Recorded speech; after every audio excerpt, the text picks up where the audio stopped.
ब्रेकनंतर आपलं पुन्हा एकदा स्वागत। एक महत्त्वाची बातमी आहे। अजित पवार, सुनील तटकरे आणि मुख्यमंत्री देवेंद्र फडणवीस यांच्यामध्ये रात्री जवळपास 1 तास बैठक पार पडली आहे। राज्यातल्या अनेक मनपांमध्ये राष्ट्रवादी स्वतंत्रपणे लढण्याची भूमिका या बैठकीत मांडण्यात आल्याची माहिती सूत्रांनी दिली आहे। पुणे, पिंपरी, अमरावतीमध्ये राष्ट्रवादीची स्वतंत्र लढण्याची तयारी आहे, तर मुंबईतही राष्ट्रवादीने स्वतंत्र लढण्याची तयारी केलेली आहे। पुढील काही दिवसात अधिकृत घोषणा केली जाण्याची शक्यता आहे। नगर परिषद निकालानंतर या संदर्भात घोषणा होण्याची शक्यता आहे। राज्यातल्या अन्य मनपात मात्र राष्ट्रवादी स्थानिक पातळीवर अनेक ठिकाणी भाजप शिवसेना सोबत प्राधान्य युती करणार, पण जिथं युती होत नाही तिथं स्थानिक पातळीवर शरद पवार, राष्ट्रवादी आणि अन्य पक्षांसोबत आघाडीची बोलणी करण्याचे संकेत या बैठकीमध्ये राष्ट्रवादी नेत्यांनी सीएम यांना दिल्याची माहिती मिळते आहे। सूत्रांकडून ही माहिती मिळते आहे।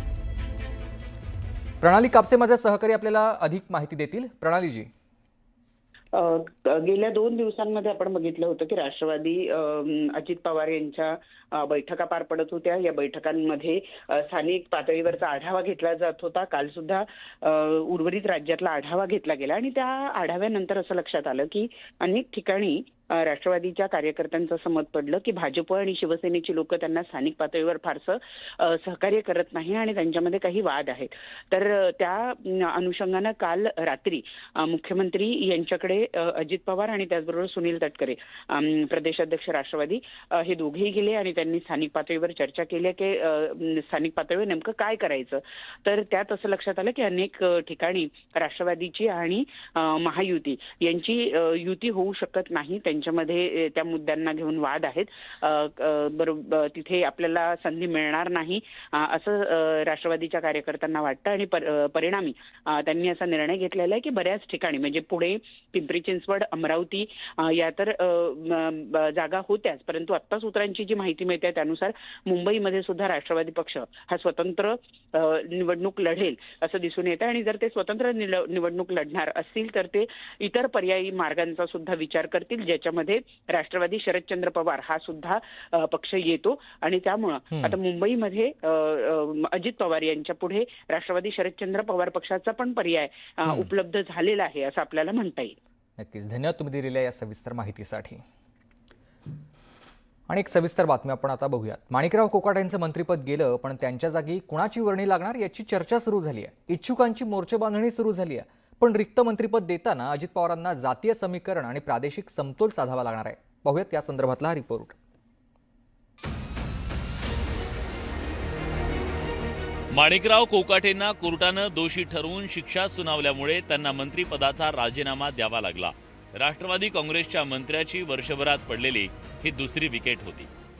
याआधी धनंजय मुंडेंनी राजीनामा दिल्यानंतर त्यांचं अन्न व नागरी पुरवठा खातं छगन भुजबळांकडे देण्यात आलं। आता माणिकराव कोकाटेंना राजीनामा द्यावा लागला।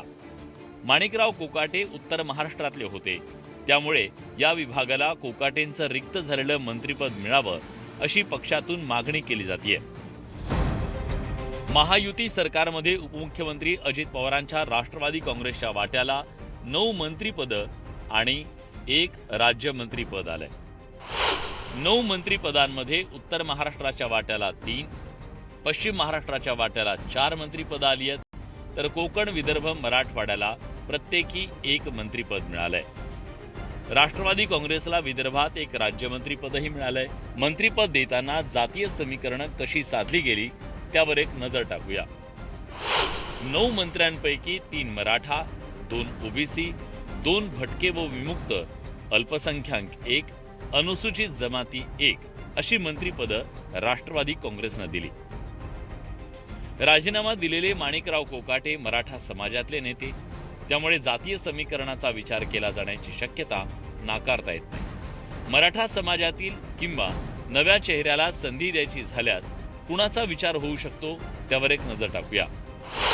संग्राम जगताप, सुनील शेळके, प्रकाश सोळुंके यांना संधी मिळू शकते। राष्ट्रवादी काँग्रेसमधून मंत्रिपदासाठी कोण इच्छुक आहे त्यावर एक नजर टाकूया।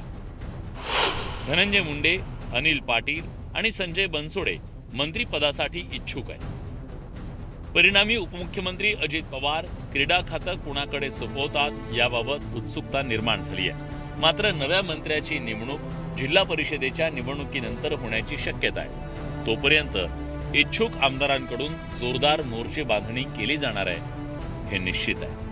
संतोष गोरे, न्यूज 18 लोकमत, मुंबई.